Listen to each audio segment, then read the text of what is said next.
Allez, on va essayer de s'occuper de lui, de mon petit Amazon Echo Show 5. Il est en panne depuis que j'ai eu ce souci de froid trop grand, de trop basse température qui a mis mon BMS en erreur. Je ne sais pas pourquoi, ça se mettait à clignoter. Ça coupait pas entièrement l'alimentation, donc c'était un peu bizarre. Et depuis, mon Amazon Echo Show ne démarre plus. J'ai peur pour lui, je sais pas trop, j'ai tenté de défaire la connectique et la refaire. Ça n'a pas suffi. Donc je sais pas s'il a grillé ou pas. Je vais donc essayer de m'y pencher un peu plus, de regarder les connectiques, les fils, prendre les tensions. Bref, de réparer ça. Voyons voir.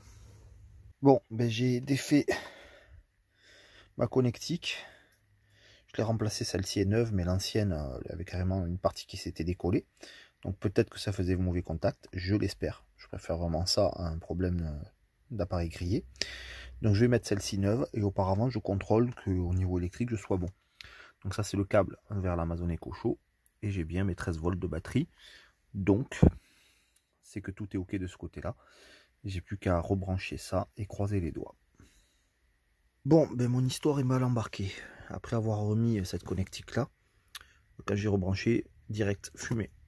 Et pourtant, je ne sais pas, donc peut-être que cet embout aussi était défectueux. Donc du coup, dans le doute, je ne sais pas s'il y a une petite partie qui est restée, qui s'est cassée, qui fait faux contact. Et donc dans le doute, je me vais passer à ce genre de connectique là, qui va être peut-être plus sécure pour cette situation-là.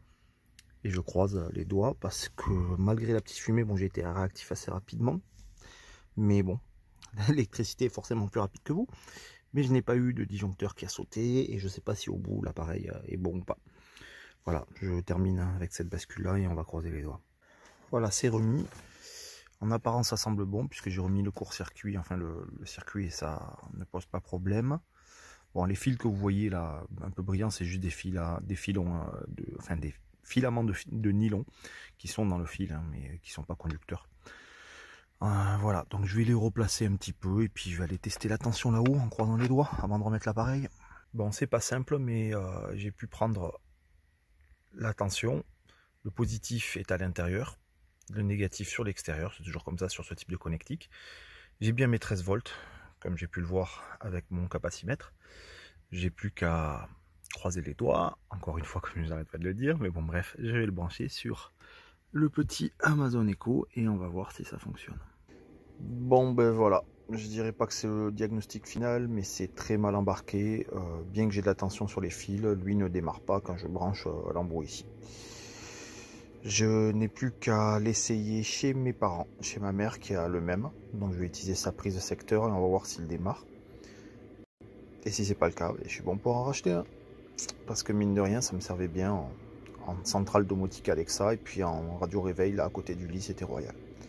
J'avais pris l'habitude de l'utiliser. Voilà. Bon, malheureusement, c'est officiel. Je viens d'essayer l'Amazon Echo Show sur la prise secteur de ma mère, qui fonctionne très bien puisqu'elle en a un exactement le même modèle.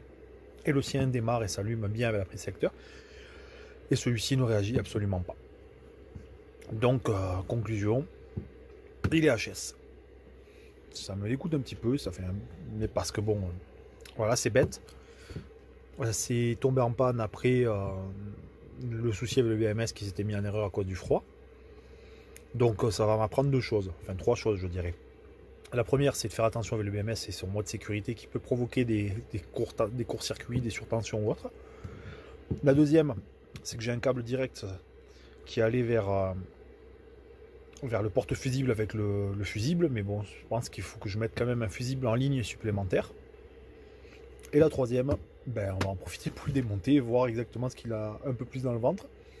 Je pense pas que je vais réussir à le dépanner, mais bon, ça va être toujours intéressant à ouvrir maintenant qu'il est cassé. Et puis, malgré tout, je vais pouvoir m'en acheter un autre sans trop de problèmes parce que ça coûte 100 € quand même, neuf.